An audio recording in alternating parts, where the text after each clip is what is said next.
Hare Krishna. My name is Sudama and I am a follower of the Iskcon New Delhi, Shri Shri Radhapat Sarati Temple.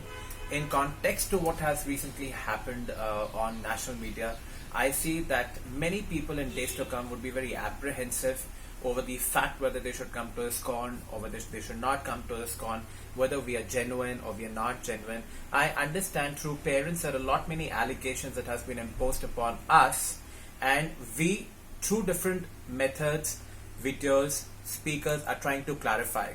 I have a little piece of opinion and I'd like to share it with all of you. Please listen to it very carefully.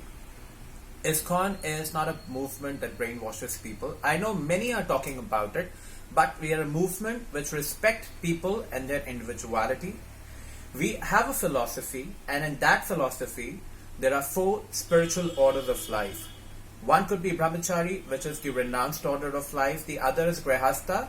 Grihastha, ashram. Ashram means a place where people cultivate their life spiritually, staying with a partner, or single, which in case of brahmacharis is. But now when I'm speaking about grihastha ashram is also that order of life which is more or less renounced, but here we have the privilege of using things that helps us facilitating our spiritual life and serving Krishna. The third is vanaprastha and the fourth is sannyas. We all know that sannyas is a complete renounce in the highest order of spiritual life, and we respect people who are sannyasis and call them as Maharaj. Maharaj means the one who leads.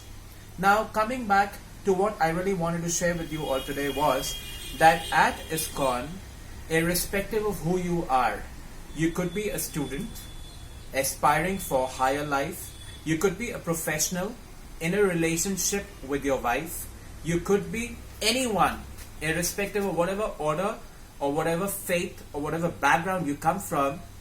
We encourage you to come and associate with devotees to learn the joy of devotion, the science of Krishna, which is primarily present in the most beautiful book called Bhagavad Gita.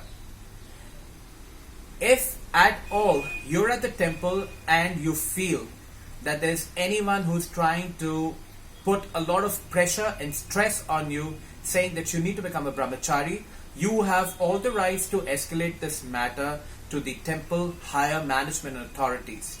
We are not a movement which manufactures brahmacharis, but we are a movement that manufactures beautiful devotees of Krishna. A brahmachari is a devotee of Krishna who by choice accepts renounced order of life, and it is his responsibility to keep his near, dear and family and society and relatives well updated and informed about his future choice of life. Similarly, if anyone wants to be married and settled in Krishna consciousness, we have ample opportunities for him too. I request all of you not to get influenced and impacted with what media is actually saying.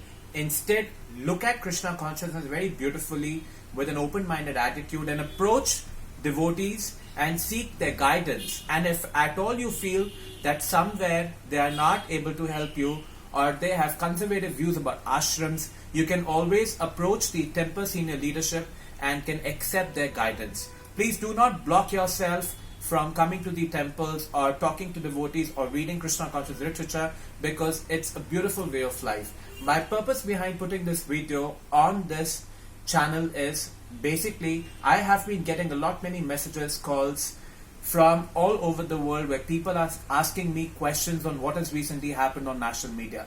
What has recently happened on national media is one core case of misunderstanding or communication gap that we see is between children and parents.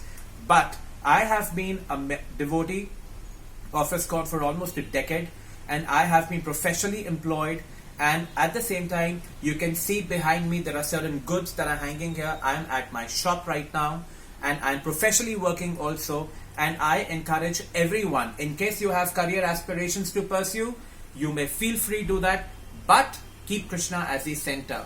What we do is chant Hare Krishna, follow 4 regulative principles, and be in touch with our spiritual teachers and spiritual masters. It's a very simple process and I request all of you to participate.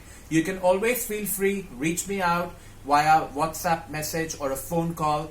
My number can be shared with you if at all you want it. Please leave a comment and I'll be very happy to come back to you. Hare Krishna.